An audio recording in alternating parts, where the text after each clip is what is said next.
Hi పిల్లలు ఎలా ఉన్నారు బాగున్నారా ఈ రోజు మనం ఈ వీడియోలో వర్ణ విచ్ఛేద్ అంటే ఏంటో తెలుసుకుందాం వర్ణ విచ్ఛేద్ ఇది 6th క్లాస్ వాళ్ళకి 7th క్లాస్ వాళ్ళకి చాలా ఇంపార్టెంట్ అయిన టాపిక్ అయితే ఈ వర్ణ విచ్ఛేద్ వస్తేనే 10th క్లాస్ పిల్లలు సంధి విచ్ఛేద్ చేయగలుగుతారు ఇది వస్తే అది చాలా ఈజీ అయిపోతుంది అందుకని 10th క్లాస్ పిల్లలు అయినా సరే ఒక్కసారి ఈ వీడియో పూర్తిగా చూడండి చాలా షార్ట్ గానే అవగొట్టేస్తాను ఒకసారి చూడండి वर्ण विच्छेद అంటే ఏంటి అంటే किसी शब्द के वर्णों को अलग-अलग करके लिखना वर्ण विच्छेद कहलाता है ఏదైనా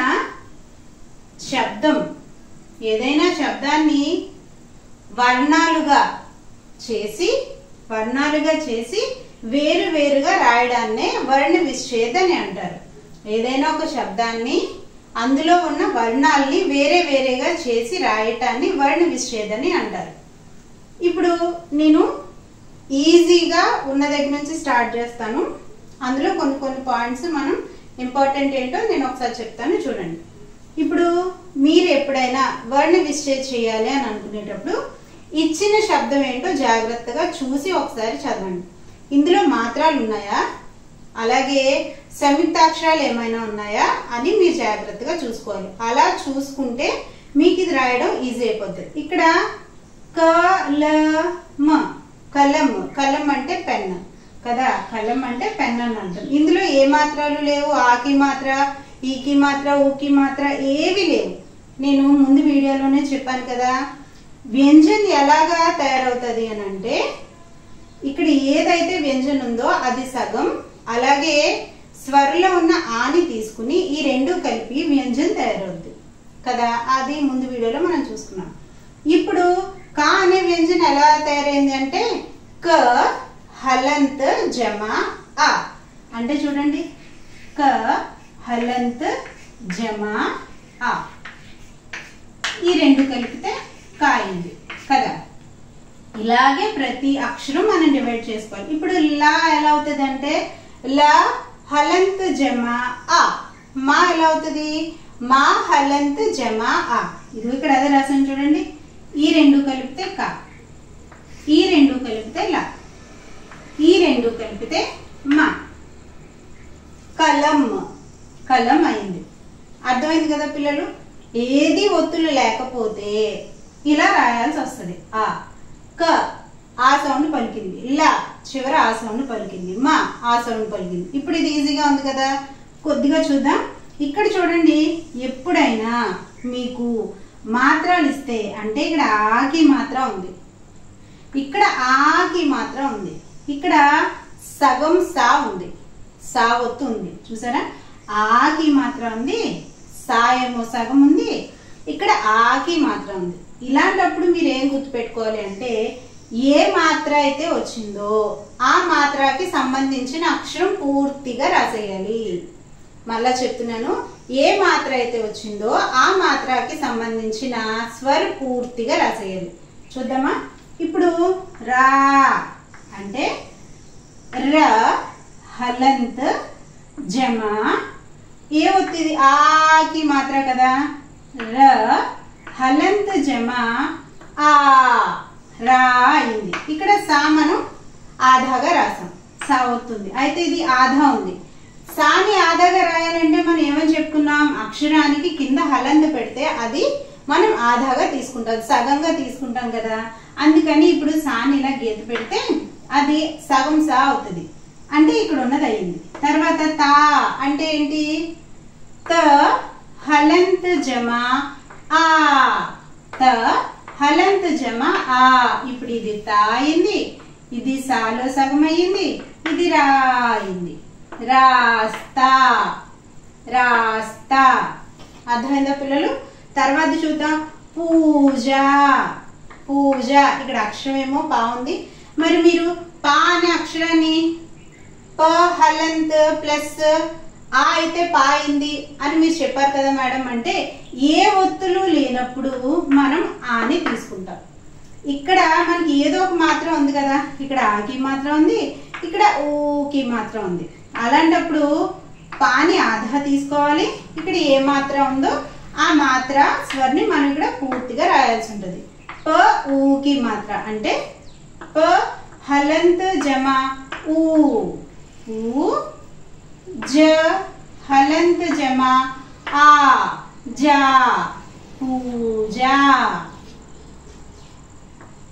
తర్వాత ఇంకా ఇక్కడ ఈజీ అయిపోయింటుంది చూడండి, కవ్వ. కవ్వ అంటే కాకి.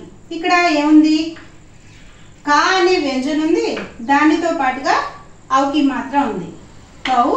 ఇక్కడ ఇంకొక పాయింట్ గుర్తుపెట్టుకున్నాము, ఎక్కడైనా సరే మనకి స్వరం పూర్తిగా ఇచ్చేస్తే, ఏదైనా శబ్దంలో మనకి స్వరం కనపడితే ఆ స్వరాన్ని యాజ్ ఇట్ ఈజ్ రాసేది. స్వరం అంటే ఏమని చెప్పాను గుర్తుందా మీకు? ఆ, ఆ, ఈ, ఈ, ఊ, ఊ, రి, ఏ, ఐ, ఓ, ఔ. వీటిని స్వరాలు అని చెప్పాను కదా. అవి ఏమైనా మీకు కనిపిస్తే అది డైరెక్ట్ గా రాసేయాల్సి వస్తుంది. చూడండి ఒకసారి, క హలంత్ జమా ఔ, కౌ. ఆ, ఇది స్వర్, ఇది డైరెక్ట్ గా ఇక్కడ రాసేసాం, కవ్వా. కవ్వా అయింది. దాని తర్వాత నృత్య. నృత్య ఇక్కడ ఒకసారి జాగ్రత్తగా చూడండమ్మా. నృత్య ఇది ఏ మాత్ర అని మీకు అక్షరాలు చెప్పేటప్పుడు, వర్ణమాల చెప్పేటప్పుడు ఇది ఏ ఒత్తు అని చెప్పాను మీకు? నేను ఇది రీ ఒత్తు అని చెప్పాను. ఇది రీ అనే అక్షరం అని, ఇక్కడ ఈ కింద ఉన్నది రీ ఒత్తు అని చెప్పాను. గుర్తుందా మీకు? దీనికి ఎగ్జాంపుల్ వృక్ష అని కూడా చెప్పాను ముందు వీడియోలో, ఒకసారి చూడండి. అది ఇది కదా, ఇది రీ ఒత్తు, రా కాదు రీ. మనం తెలుగులో అరు అరు అని చదువుతాం చూసారా, అదే అన్నమాట. ఇది రీ, రీసే రిషి, రీ ఒత్తు. సరే ఇక్కడ చూడండి, ఇక్కడ నృత్య అన్నారు అంటే ఇక్కడ నా అనే అక్షరం ఉంది, రీ అనే వస్తుంది. ఇప్పుడు ఇక్కడ చూడండి, న హలంత్ జమా రీ, ఇక్కడ రీ రాశాను చూసారు కదమ్మా. న ప్లస్ ఇక్కడ ఆధాత ఉంది. ఏదైనా అక్షరాన్ని మనం సగం చేయాలంటే హలంత్ పెట్టాలి కనుక ఇక్కడ మనం హలంత్ పెట్టి తాని సగం చేసేసాము. జమా ఇక్కడ యా అంటే య హలంత్ జమా ఆ, యా ఆధాత ణ. అర్థమైంది కదా పిల్లలు? నృత్య. నృత్య తర్వాత చూడండి, ఇక్కడ ఇదేంటని చెప్పాను? అనుస్వార అని చెప్పాను, అనుస్వార విసర్గ అని చెప్పాను కదా. అమ్ అహా, అమ్ అహా అటు పూర్తిగా స్వరు కాదు, అలాగే పూర్తిగా వ్యంజన్ కాదు. వీటిని ఏమని చెప్తారని చెప్పాను? అయోగ్వాహాన్ని చెప్తారని చెప్పాను. అయోగ్వాహ అంటే అమ్ అహా. అమ్ అహా అంటే ఏంటి? అనుస్వార విసర్గని మనం అయోగ్వాహం చెప్తాం. అయితే ఇక్కడ సా పైన ఏం పెట్టారు? సా పైన ఏముంది అంటే అనుస్వార్ ఉంది. అప్పుడు ఏం రాయాలి అంటే స ఆధా స. స హలంత్ జమా అమ్, అమ్, అమ్ యానికి అనుస్వార్. सम द जमा ए दे संदेश प्लस आ संदेश అర్థమైంది కదా పిల్లలు అంటే నేను ఇప్పుడు రీ ఉంటే ఎలాగా మాత్రాలు ఉంటే ఎలాగో చెప్పాను సరళ పదాలు ఎలా ఉంటే ఏం రాయాలో చెప్పాను తర్వాత ఇంకా చూడండి ఇక్కడ ఇవి ఏం చేశానంటే ఎలా అవుతుంది మీకు ఎగ్జామ్ లో ఒక్కొక్కసారి ఇలా వర్ణ విచ్ఛేద చేయండి అని ఇవ్వచ్చు లేదు అంటే వర్ణ విచ్ఛేద చేసి అది ఏ వర్డ్ అవుతుందో రాయండి అని కూడా ఇవ్వచ్చు అలాంటప్పుడు మీరు ఎలా రాయాలి నేను ముందరే చెప్పాను ఇక్కడ హలంత్ ఉంది అంటే ఇది సగం తీసుకోవాలి బ ప్లస్ ఆ బా ఇక్కడ చా సగం ఉంది కనుక ఇది సగం అవుతుంది బ చ ఇక్కడ ఏకి మాత్రం ఉంది అంటే ఈ రెండు ఒకటి ఈ రెండు ఒకటి ఈ రెండు ఒకటి ఇది ఒకటి ఒకటి అప్పుడు ఏమవుతుంది బ చ